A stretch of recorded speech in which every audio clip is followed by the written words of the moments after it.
This is Mr. Martin. These are video notes for Pre-Calculus Advanced. We're continuing with Unit 7, which corresponds to Section 7.7 in your text.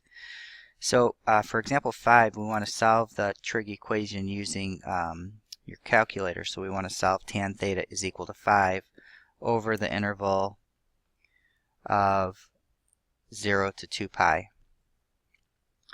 So something to keep in mind here is that in order to solve this for theta, really what we're doing is we're doing the inverse function on both sides. So the inverse function for tangent is tangent inverse. So we're taking the tangent inverse of the tangent of theta, and then we'll do the tangent inverse of 5.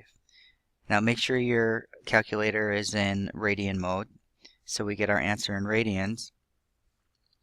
And if you calculated this on your calculator, you should have gotten 1.37. So that's 1.37 radians. And just so we can have a frame of reference, this is about 78.5 degrees. So 1.37, we know that's going to be in the first quadrant. It's about 78 degrees. So here's our theta. Okay, that's 1.37 radians. Now, when we do this on the calculator, if you recall back to when we did inverse trig, we were restricted to either the first quadrant or the fourth quadrant, from negative pi over 2 to positive pi over 2. So this right half of the unit circle. That's what the calculator will give us. But as we travel around the unit circle from 0 to 2 pi, there's going to be another place where the tangent is going to be positive.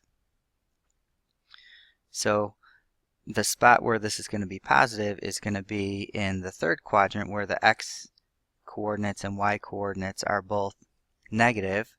Remember, our tangent is y over x, so when we divide a negative by a negative, we'll get a positive. So it turns out that the other value is going to be exactly 180 degrees, or pi radians, away. So if we know we have one value at 1.37 and you think you can find the next value, go ahead and pause the video and see if you can find that. And if you happen to have paused the video, we would get the second value in the third quadrant by simply adding pi. So 1.37 plus pi would give us 4.51, and that would be our second solution between 0 and 2 pi. Alright, if you had any questions, make sure you write those down, or if you happen to be watching in class, go ahead and pause your video and you can check in with me right away. Again, keep in mind that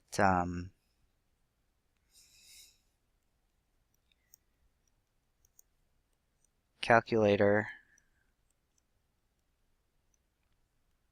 will only give one answer between negative pi over 2 and positive pi over 2. And then you'll have to figure out where the other solution would be.